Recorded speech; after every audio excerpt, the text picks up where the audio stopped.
Après avoir reçu la pire nouvelle de sa vie, Jacob Collant s'est retrouvé face à un choix impossible. Lors d'une complication pendant l'accouchement, il a dû décider qui sauver, sa femme ou l'enfant qui était sur le point de naître. Quand il est tombé à genoux, une infirmière a touché son épaule, et ce qu'elle a dit l'a aidé à prendre sa décision. Linda était enthousiaste et un peu nerveuse ce jour-là en préparant le dîner pour elle et son mari. Elle voulait que tout soit parfait, et le repas sur la table était un plat spécial. Il y avait des verres et une bouteille de vin prêts à être servis. Lorsque Jacob est finalement rentré du travail, Linda s'est précipitée pour l'accueillir. Elle l'a serré dans ses bras et lui a donné un long baiser, ce qui l'a pris par surprise. Il l'aimait, mais une réception aussi chaleureuse n'était pas courante. Avant que Jacob puisse dire quoi que ce soit, Linda l'a conduit jusqu'à la table, qui était élégamment décorée et sur laquelle se trouvait un rôti tout juste sorti du four. Légèrement confus, il a commencé à expliquer qu'il avait passé une semaine difficile au travail et a demandé s'il avait oublié une date importante, s'excusant déjà.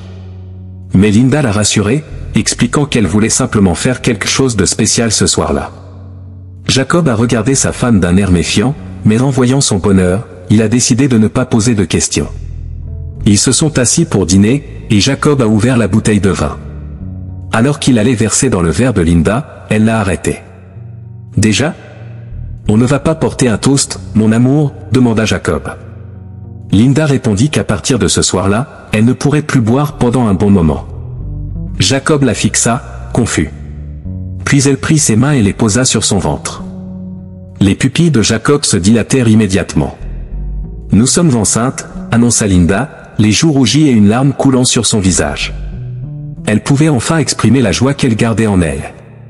Jacob resta sans réaction pendant quelques secondes, mais son visage s'illumina rapidement d'un grand sourire. Il se leva de table et étreignit sa femme de toutes ses forces. « Je suis l'homme le plus heureux du monde. Je suis l'homme le plus heureux, » disait-il en embrassant Linda. Elle avait gardé la nouvelle secrète toute la journée et se sentait maintenant soulagée que Jacob ait si bien réagi. Pourtant, tout cela était une grande mise en scène de la part de Jacob. Au fond de lui, son cœur battait, non pas de bonheur, mais d'angoisse et de peur. Il savait qu'il n'était pas prêt à être père. Cette sensation que tout était hors de contrôle était terrible, et devoir cacher ses véritables sentiments ne faisait qu'empirer la situation. Faisant très attention à ne pas paraître insensible, Jacob essaya de parler avec Linda pour comprendre comment cela s'était produit. Elle était tellement excitée par la nouvelle du bébé qu'elle ne pouvait s'arrêter de parler des plans qu'ils allaient devoir faire pour accueillir le nouveau membre de la famille. Jacob essaya de partager l'enthousiasme de sa femme, mais plus elle parlait, plus il se sentait étourdi.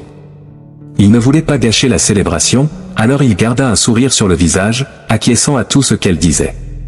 Plus tard dans la nuit, après le dîner, Linda s'endormit rapidement, mais Jacob ne parvint pas à dormir du tout. Ses pensées étaient en ébullition. C'était un jeune homme de seulement 27 ans, plein d'ambition. Son principal objectif était de réussir une carrière dans le marketing. Il occupait un poste intermédiaire dans l'entreprise où il travaillait, mais il savait qu'il pourrait aller beaucoup plus loin avec de la dévotion et des efforts. Son plan pour les années à venir était de se concentrer là-dessus. Mais un enfant ? Non, cela ne faisait pas partie du plan, du moins pas maintenant, et Linda le savait. Jacob et Linda s'étaient rencontrés à une fête de fin de semestre à l'université. Ils avaient discuté pendant des heures et s'étaient rendus compte qu'ils avaient beaucoup en commun. Ils commencèrent rapidement à sortir ensemble, et il ne fallut pas longtemps pour qu'ils deviennent officiellement un couple. Avant la remise des diplômes, Jacob emmena Linda dîner dans un bon restaurant et la demanda en mariage. Linda, qui savait déjà qu'il était l'homme de sa vie, fut émue et accepta. À ce moment-là, Jacob avait clairement indiqué que sa carrière et Linda étaient ses plus grandes passions. Il avait promis qu'il voyagerait dans le monde tant qu'il serait jeune et n'aurait pas de responsabilité telle qu'une famille. Linda avait toujours dit qu'elle voulait être mère, mais à ce moment-là, elle avait accepté de retarder son rêve d'avoir un bébé. Après tout, ils avaient toute la vie devant eux. Cependant, Linda était tombée enceinte, et elle-même ne savait pas exactement comment c'était arrivé, car il prenait toujours les précautions nécessaires. Maintenant, il n'y avait rien à faire. Jacob ressentait l'angoisse monter, mais il décida qu'il ne gâcherait pas le moment de Linda. Bien qu'il ne veuille pas encore être père, il aimait énormément sa femme et ne supporterait pas de la voir triste à cause de son insécurité ou de son attachement au travail. Le lendemain, après le travail, Jacob décida de faire quelque chose de différent de sa routine. Il appela Linda et dit qu'il allait célébrer la grossesse avec des amis dans un bar. Son esprit était si tourmenté qu'il ne parvint pas à se concentrer au travail, et sa productivité fut désastreuse ce jour-là. Il ne cessait de penser à ce que serait l'avenir. Serait-il un bon père? Le doute et la peur l'étouffaient, et il savait qu'une seule personne pouvait l'aider, Anna, sa meilleure amie. Et ainsi, assis face à face dans ce bar mal éclairé, Jacob s'est confié sur ses incertitudes quant à la paternité. Il se souvenait du mauvais exemple que son propre père avait été. De plus, il s'inquiétait des finances, du manque de temps qu'il aurait après l'arrivée de l'enfant, et ne savait pas s'il aurait la patience nécessaire pour élever un bébé. « Je ne veux tout simplement pas échouer, Anna. Je ne veux pas décevoir ma femme et être un père absent et froid comme l'a été mon père, dit-il. » Anna essaya de rassurer son ami en disant qu'être père est un apprentissage au quotidien. « Mais Jacob, avant tout, tu ne seras pas seul. Linda est avec toi, à tes côtés. » Elle termina en disant que Jacob n'avait pas le choix maintenant. Linda était enceinte et très heureuse, elle avait besoin d'un homme à ses côtés, et l'enfant avait besoin d'un père. Les mots de Anna apaisèrent réellement Jacob. Il était prêt à apprendre, à grandir et à aimer son enfant inconditionnellement. L'homme rentra chez lui déterminé à ne pas craindre l'avenir et, avec le temps, il s'habitua de plus en plus à l'idée de devenir un homme de famille. La grossesse de Linda se déroulait normalement. Elle faisait des consultations régulières chez le médecin, et pendant des mois tout se passa comme prévu. Le bébé se développait bien, le ventre de Linda grossissait, et avec lui, son bonheur. Cependant, lors d'une consultation de routine, tout changea drastiquement. Lorsque le couple entra dans le cabinet, ils furent surpris par un papier rempli de notes qu'ils ne comprirent pas bien. Le médecin annonça alors une nouvelle dévastatrice, il y avait un risque de naissance prématurée, ce qui pouvait entraîner de graves complications. Jacob vit des larmes couler sur le visage de Linda. Il essaya de la rassurer, disant que les naissances prématurées étaient courantes et que tout irait bien, mais, au fond, il était terrifié par la possibilité que quelque chose tourne terriblement mal. Sur le chemin du retour, Linda, qui était restée silencieuse depuis la consultation, rompit le silence et exigea que Jacob fasse une promesse. Elle le regarda dans les yeux et lui demanda que, quelle que soit la situation, il choisisse le bébé. Jacob fut choqué et sentit son cœur se briser à l'idée même de cette possibilité. Il ne pouvait imaginer sa vie sans Linda, la femme qui avait toujours été à ses côtés. « Ça n'arrivera pas. Je ne le permettrai pas. Je ferai tout ce qu'il faut pour avoir toi et notre enfant, mais si je dois choisir, ce sera toujours toi. Je ne peux pas te perdre. »« C'est impossible, dit-il. » Linda n'accepta pas la réponse de son mari. Elle fixa Jacob du regard et dit qu'elle n'accepterait jamais de vivre dans un monde où il la choisirait plutôt que leur propre enfant. Linda aimait déjà le bébé qui grandissait en elle plus que tout, et elle était prête à faire ce qu'il fallait pour protéger son enfant, même au prix de sa propre vie. Elle voulait que Jacob le sache. Après tout, c'était son corps, et il n'avait pas le droit de nier sa volonté. Les larmes coulaient sur le visage de Jacob tandis qu'il murmurait « Je ferai tout pour vous protéger tous les deux, s'il te plaît, me dis plus jamais ça. » Il ne put rien dire de plus, sentant son cœur battre de plus en plus fort de peur. Malgré l'ultimatum de Linda, Jacob savait, au fond de son cœur, que s'il devait un jour être confronté à ce choix impossible de devoir sauver sa femme ou son enfant, il choisirait Linda. C'est au début du 7e mois de grossesse que Linda commença à ressentir des crampes intenses, signe que quelque chose n'allait pas. Elle fut rapidement emmenée à l'hôpital.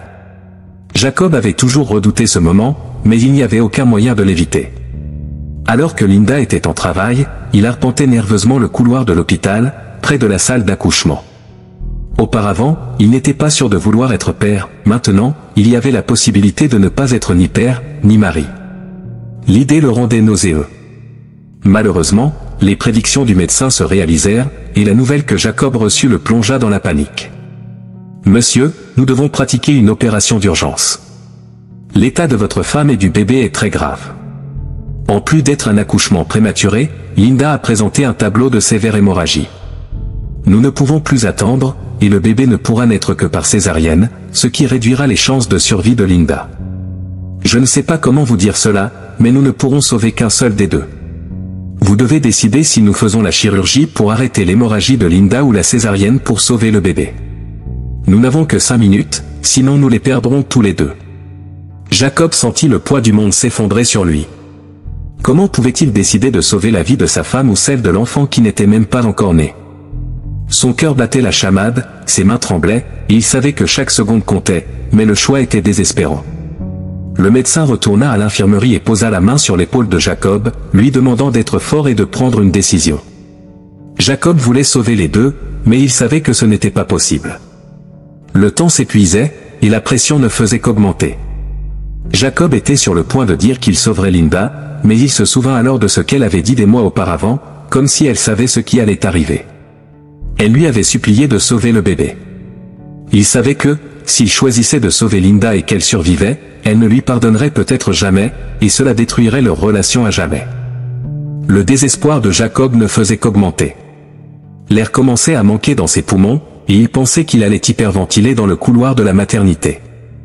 Il commença à implorer silencieusement, « S'il vous plaît, quelqu'un m'aide. Que ai-je fait pour mériter cela? Je ne peux pas les perdre tous les deux, ils sont tout pour moi. S'il vous plaît, aidez-moi. » Il tomba à genoux, suppliant une intervention divine. C'est alors qu'une infirmière, qui participait au cas, toucha doucement son épaule. Elle le regarda fermement et lui demanda s'il aimait sa femme. Jacob hocha la tête sans pouvoir parler. « Vous l'aimez vraiment ?» demanda-t-elle, et il répondit que oui, bien sûr. L'infirmière lui dit alors qu'il devait faire le choix qu'elle-même ferait. Quand on aime vraiment quelqu'un, on fait tout pour cette personne. La plus grande manifestation d'amour est de mettre les intérêts de la personne aimée au-dessus des nôtres. Les mots de l'infirmière blessèrent le cœur de Jacob, mais il savait qu'elle avait raison. Sa femme, Linda, aimait le bébé qui était sur le point de naître plus que tout au monde. Si elle avait été à sa place, elle aurait choisi de sauver l'enfant sans hésiter. Alors, Jacob prit la décision la plus difficile de sa vie. « Sauver le bébé », dit-il au médecin, les larmes aux yeux. Incapable de contrôler son anxiété, Jacob marchait d'un côté à l'autre, épuisé physiquement et émotionnellement. Finalement, il s'assit, se sentant les jambes tremblantes et l'esprit ailleurs.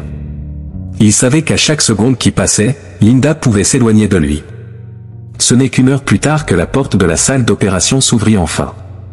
Le médecin passa en coup de vent et dit, « Monsieur, s'il vous plaît, venez avec moi. » Il guida Jacob jusqu'à l'unité de soins intensifs néonatales, où Jacob vit son bébé pour la première fois, une belle petite fille, bougeant ses bras et ses jambes. C'était comme s'il était devant un morceau de paradis. Ce fut un moment de grande joie, mais en même temps, une angoisse l'envahit. Si la petite était là, cela signifiait que Linda n'était plus parmi eux, n'est-ce pas? Elle est encore en vie, informa le médecin. L'état de Linda est instable et pratiquement irréversible, mais il y a de l'espoir. Il poursuivit, « Écoutez, jeune homme, en tant que médecin, je crois en la science, mais si vous croyez au miracle, priez votre Dieu pour qu'il travaille à travers mes mains. Je vais retourner en salle d'opération et faire de mon mieux. » Le médecin repartit en hâte, laissant Jacob seul avec sa fille. Jacob regardait sa fille dans l'incubateur, plein d'espoir. Il suppliait pour que Linda soit sauvée et puisse rencontrer leur fille. Il se souvenait de la peur qu'il avait de devenir père des mois plus tôt et se trouvait ridicule pour cela. Ce qu'il affrontait maintenant était bien pire. Tout ce qu'il pouvait faire, c'était faire confiance au médecin, prier et attendre un miracle. 40 minutes plus tard, le cœur battant presque à en sortir de la poitrine, une infirmière l'appela pour se rendre dans la chambre de Linda. « C'est maintenant, mon Dieu », pensa-t-il en s'y dirigeant. En entrant dans la chambre, il se retrouva face à sa femme, allongée sur le lit, les yeux fermés, le moniteur cardiaque bipant, indiquant qu'elle était vivante. Incapable d'exprimer sa joie, il s'agenouilla au pied du lit, embrassant la main de Linda à de nombreuses reprises. Il ne pouvait pas décrire combien il était heureux de la voir vivante. Soudain, il entendit sa voix, très faible. Il se rapprocha et lui demanda de ne pas se forcer. Malgré les suppliques de son mari, Linda leva la tête et dit, « Merci d'avoir choisi le bébé. » Elle esquissa un sourire fatigué et leva les bras, invitant son mari à un câlin. Lorsque Jacob l'enlaça, ressentant son corps chaud et réconfortant, il sut qu'il avait fait le bon choix. Après tout, elle et le bébé étaient sains et saufs. Il ne put contenir ses larmes. « Je t'aime, murmura Linda à Jacob. Ensuite, elle demanda après leur fille, et il expliqua que la petite était dans l'incubateur, étant prématurée, mais hors de danger. En entendant cela, ce fut au tour de Linda de laisser couler des larmes sur ses joues. Linda resta à l'hôpital pendant 3 semaines, se remettant du stress postpartum et de l'opération. Un jour, alors que Jacob marchait en direction de sa chambre, il passa par le même couloir où il avait dû prendre la décision la plus difficile de sa vie. Il vit l'infirmière qui l'avait aidé à ce moment si compliqué. Elle le reconnut et sourit, le félicitant pour sa fille. Ils s'embrassèrent, et c'est à ce moment-là que Jacob remarqua quelque chose d'étrange. Il y avait une petite bosse sur le ventre de l'infirmière. « Vous êtes enceinte ?» demanda-t-il. « Oui, répondit-elle, mais elle s'arrêta vite, essayant de cacher sa fragilité. « Désolé pour ça. Je vais aussi devenir mère, mais, à ce qu'il semble, je n'aurai pas de compagnon avec moi le jour de l'accouchement. Encore moins un partenaire aussi dévoué que vous à mes côtés. Mais c'est la vie. Je vais bien m'en sortir, dit-elle en prenant congé. » Jacob la serra alors une fois de plus dans ses bras, alors qu'elle s'efforçait de ne pas pleurer. « Quand ma femme saura ce que vous avez fait pour nous, je suis sûr qu'elle sera heureuse. Et je vous tiendrai compagnie le jour de votre accouchement, si vous le souhaitez. D'ailleurs, connaissant Linda, il est fort probable qu'elle m'oblige à venir, quoi qu'il arrive. » L'infirmière rit et se calma, remerciant Jacob pour son soutien. Avant de se séparer, Jacob donna son numéro à l'infirmière, se sentant satisfait de pouvoir rendre l'appareil pour un service si important. Après tout, les paroles de cette femme avaient été décisives pour qu'il comprenne qu'à partir de maintenant, il n'y avait plus de place pour des peurs futiles. Il serait un mari encore plus dévoué et était prêt à devenir le père qu'il avait toujours rêvé d'être. Si vous avez aimé cette histoire, veuillez laisser un like. Cette autre vidéo qui apparaît maintenant à l'écran vous émouvra probablement aussi. Bonne séance et à la prochaine vidéo.